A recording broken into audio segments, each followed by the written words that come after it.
Takže poďme na tú poznávačku, začneme smrekmi. Smrek, typický znak je ihlice obrastené z oboch strán, inak pichá veľmi vydatne, vidíte, je taký polostrieborný, to je vlastne typický znak Picea pungens, pichľavý, ozaj skutočne pichá. Brachyblasty, keď si pozriete, je to ozaj také drsné. Ďalší smrek, to je Picea abies, je to klasický obyčajný smrek. Vidíme, že ihlice sú rastené zo všetkých strán, má tvrdé brachyblasty, také drsné. Takže ďalší smrek, tu máme vlastne smrek omorikový. Omorika, tento smrek je typickým znakom, tiež má drsné brachyblasty na konáriku, ale z druhej strany je už biely, na rozdiel od týchto ostatných smrekov, ktoré sú vlastne jednofarebné z jednej aj z druhej strany. Tento smrek omorikový je veľmi podobný jedli. Tu máme vlastne jedlu, to je jedla obrovská, abies grandis. Vidíme ten rozdiel, jedla je rastená len z jednej strany, smrek je rastený z všetkých strán pekne, vlastne ihlicie. No, jedla, tuto to vidíme, má takú jemnú štruktúru, čiže hladká. Keď prirovnáme smrek má vlastne takú zdrsnenú, má tam tie brachyblasty, áno, a jedla z druhej strany dva rady bielých priedychov, ale krásne rastené. A keď si všimneme, tak má ihlice rovnako dlhé, všade takmer rovnako dlhé.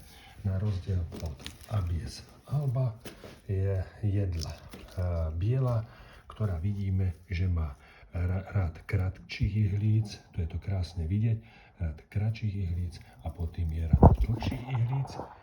Samozrejme, že z druhej strany je tiež rád bielých prieduchov, tak ako abies grandis, jedla obrovská a jedla biela, čiže to sú jedlé. Samozrejme dôležitý znak je, že jedle sú tupo zakončené, oni vôbec nepichajú, čiže nepichajú. Keď si zoberieme, majú pevný konárik, hej, neohýba sa ani v jednej jedli.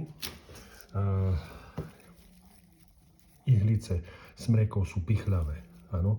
Tento smrek omorikový je pichľavý, smrek obyčajný Picea abies je tiež pichľavý, no a tento pungens, tak to je akože extrém, to je extrém.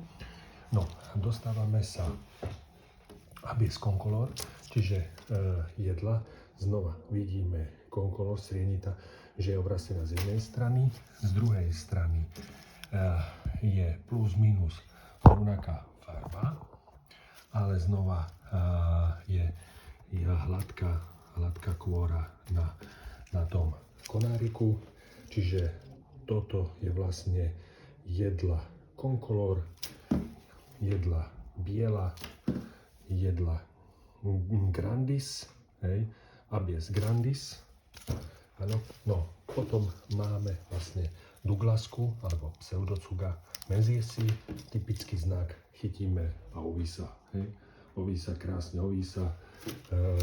Keď si zoberieme vlastne jedle nám držia tvár, hej, všetky nám držia tvár, neovísajú ani smreky, pseudocuga nám ovísa. A potom je tam ešte taký charakteristický znak, že oni keď vyrastajú, tak majú také hnedé, tieto pätky alebo taká báza je hnedá, na rozdiel od jedlí, ktoré majú tú bázu, tuto to vidíme, takú zelenkavú, hej, zelenkavá báza, dobre? Čiže pseudocuga nám rastie zo všetkých strán, je zelená, ohýbavá. Nakoniec chuťovka Tis taxus baccata, ktorý je zelený z jednej aj z druhej strany. Z hornej strany je tmavšie zelený, z druhej je blečie zelený, ale je zelený a je pevný. Samozrejme tie ihlice sú tupo zakončené a majú takú stopku. Hej. Tis má takú klasickú takú stopku, čiže tie ihlice sú stopkaté.